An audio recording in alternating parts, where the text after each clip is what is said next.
It was the first of two debates among White House hopefuls who squared off on issues ranging from health care to immigration to the economy.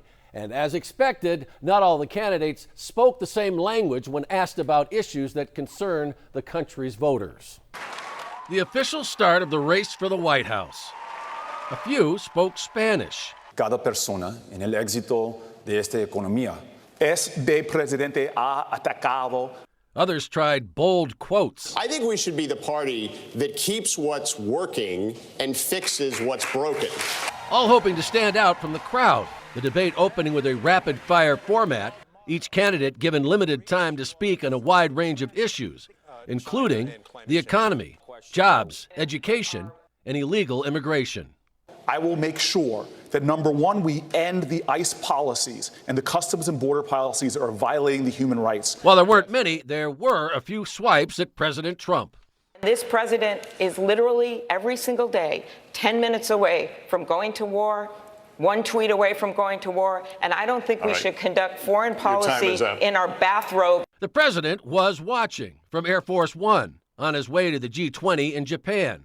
Not impressed, he posted on Twitter, "Boring," referring to the debate.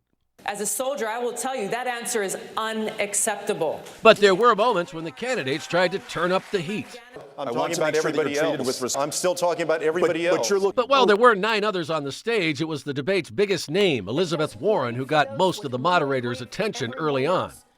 I spent a big chunk of my life studying why families go broke. And one of the number one reasons is the cost of health care. Surprisingly, it was Cory Booker and Beto O'Rourke who seized the most face time.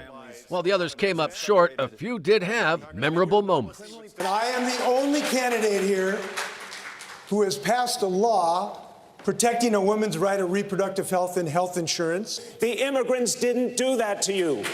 The big corporations did that to you. Even though we are still a year and a half away from the 2020 presidential election, the race is on as the crowded field tries to grab the early attention of voters. Tonight, it's round 2 as Biden, Sanders, Harris, Buttigieg, and the rest of the Democratic candidates take the stage in Miami. Sean Mooney, News 4, Tucson.